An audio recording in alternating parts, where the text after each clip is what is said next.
जनमंच की ओर से पश्चिमी उत्तर प्रदेश को एक अलग से राज्य बनाए जाने की मांग काफ़ी दिनों से चली आ रही है, लेकिन अभी तक ये मांग पूरी नहीं हो पाई, जिसके चलते अब उत्तर प्रदेश हैं वो अब अनिश्चितकालीन धरने पर बैठ गए हैं। अब मेरे पीछे का नज़ारा ये देख सकते हैं कि जो जनमंच के राष्ट्रीय अध्यक्ष थे चौधरी अजय सिंह, वो अब धरने पर बैठ गए हैं और अनिश्चितकालीन ये धरना है।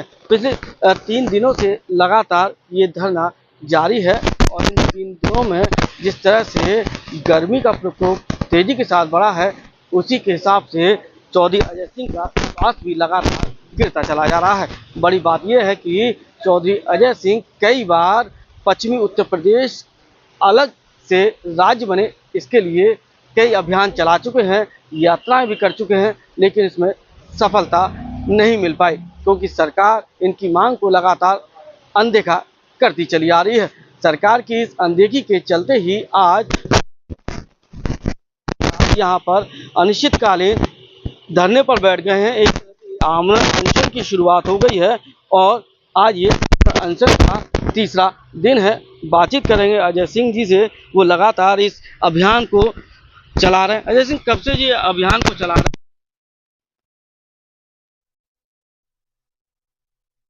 पृथक राज्य बनाने के लिए हमने 1997 से इस आंदोलन की मुहिम को शुरू किया था। 98 में हमने आगरा से लेकर के दिल्ली तक पैदल मार्च किया था। उसके बाद समय समय पर आंदोलन होते रहे, आगरा भी बंद कराया गया, पश्चिमी उत्तर प्रदेश को बंद करने का भी आह्वान हुआ, तमाम आंदोलन हुए, कई बार रोड जाम किए गए और तमाम आंदोलन करने के बाद अभी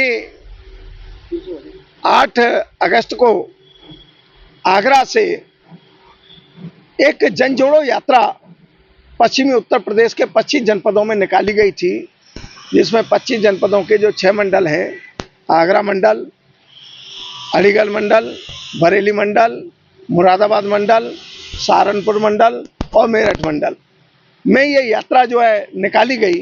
यात्रा का समापन बुलंदशहर में जाकर के हुआ, लेकिन इसके बावजूद भी सभी जनपदों से बराबर ज्ञापन हो रहा है, बराबर आवाज़ उठ रही है, बराबर आंदोलन हो रहे हैं, लेकिन सरकार का ध्यान आकर्षित नहीं हो रहा है। इसके लिए विवश होकर के मुझे ये जिम्मेदारी लेते हुए आमरण अनशन पर आज तीसरा दिन है। अन्न का त्याग पूरी तरीके से हम कर चुके हैं, सिर्फ लिक्विड जल हम ले रहे हैं और अगर सरकार ने नहीं सुनी तो हम जल का भी त्याग जल्द कर देंगे और तब तक आंदोलन चलेगा, तब तक इस शरीर में आखिरी सांस रहेगी। क्यों जरूरी है पश्चिमी उत्तर प्रदेश राज्य का निर्माण होना, क्यों जरूरी है? देखिए, उत्तर प्रदेश के आप 4 भाग कर दीजिए। नहीं तो 4 भाग करने की क्या जरूरत है? आप सपोज कीजिए, मेरी बात सुनिए, मैं जो कहना चाह रहा हूं उसे पूरी बात सुनिए। आप एक परिवार के 4 बेटे हैं, एक बेटा कमाए और घर के 3 बेटे बैठ करके खाएं, ये न्यायोचित है? पश्चिमी उत्तर प्रदेश 70% राजस्व का यहां से भुगतान करता है और उस राजस्व को विकास के दृष्टिकोण से पूर्वोत्तर में जाकर के लगा दिया जाता है। हमारा राजस्व है, हमारे ऊपर खर्च किया जाए, हमारे बच्चों को नौकरी मिले, हमारा हाईकोर्ट नज़दीक हो, हमारे लोगों को जो है हाईकोर्ट जाने में परेशानी ना हो, हमारे राजधानी, हमारा मुख्यमंत्री, मुखिया हमारी पहुंच के अंदर होना चाहिए। हम 2 घंटे के सफर में जाकर के हम अपने मुखिया के पास जा सकें। भाई, ऐसी प्रदेश की वो होनी चाहिए। छोटा प्रदेश होगा, खुशहाल प्रदेश होगा। इसलिए पश्चिमी उत्तर प्रदेश को पृथक राज्य का दर्जा मिलना चाहिए। क्या क्या अनदेखी हो रही है सरकार या मांग वहां तक नहीं पहुंच पा रही जो इतने समय से लंबे समय से आंदोलन चला रहा है? देखिए, सरकार कितनी भी अनदेखी कर ले, मैं आपको 2 उदाहरण देता हूं। तेलंगाना 2.5 दिन के आंदोलन में अलग पृथक प्रदेश बन गया था। जी। हर आंदोलन एक कुर्बानी मांगता है। कुर्बानी के लिए तैयार हैं आप? मैं हर कुर्बानी देने के लिए तैयार हूं। इस शरीर में जब तक एक एक सांस रहेगी, मैं अगर इस पश्चिमी उत्तर प्रदेश को पृथक राज्य का दर्जा, उस दिन पश्चिमी उत्तर प्रदेश में वो राजनीतिक भूचाल आएगा कि प्रदेश सरकार उखड़ जाएगी और इसे हर हाल में पश्चिमी उत्तर प्रदेश को पृथक राज्य का दर्जा देना होगा। लगता नहीं अन्य राजनीतिक दलों को खतरा होता जा रहा है, क्योंकि अगर ये मांग पूरी होती है तो एक राजनीतिक दल आप भी खड़ा कर सकते हैं। देखिए, मैं कोई राजनीतिक व्यक्ति नहीं हूं। मेरा कोई किसी राजनीतिक दल से कोई संबंध या सरोकार नहीं है। मैं जो अंदर से कमजोर हैं वही इस चीज से डरते हैं। दृढ़ इच्छा शक्ति वाला राजनीतिक दल कोई कभी नहीं डरता। हाईकोर्ट की मांग तो आज तक वो राजनीतिक दल पूरा नहीं करा पाए, क्या लगता है कि इस मांग के साथ वो लोग खड़े होंगे? हाईकोर्ट की मांग हमने 60 वर्ष लड़ी है। मार्च में 60 साल हो गए। अब अगर उसका 10% भी आंदोलन हमने अगर पृथक राज्य के लिए किया होता तो आज हमारा प्रदेश भी होता, हमारा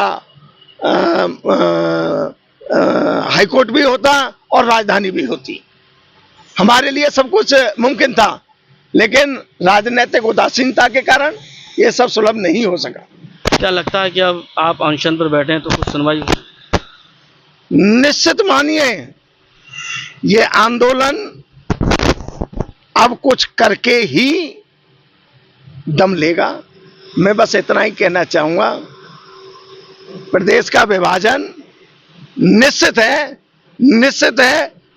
इसे कोई नहीं रोक सकता। ये चौधरी अजय सिंह थे जो लगातार पश्चिमी उत्तर प्रदेश की निर्माण की मांग कर रहे हैं। अब तो उन्होंने दो टूक शब्दों में भी ये कह दिया है कि जब तक अन्न और जल ग्रहण नहीं होगा, जब तक पश्चिमी उत्तर प्रदेश राज्य निर्माण की घोषणा नहीं हो जाती, चाहे इसके लिए उन्हें किसी भी तरह की कुर्बानी क्यों ना देनी पड़े।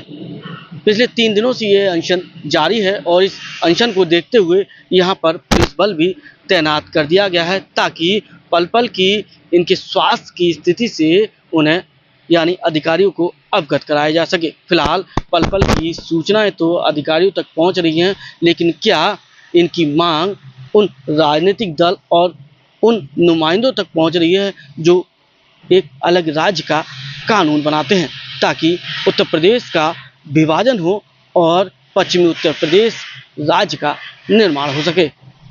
अपने साथी सोनू के साथ सतीन कुशवाहा, आगरा।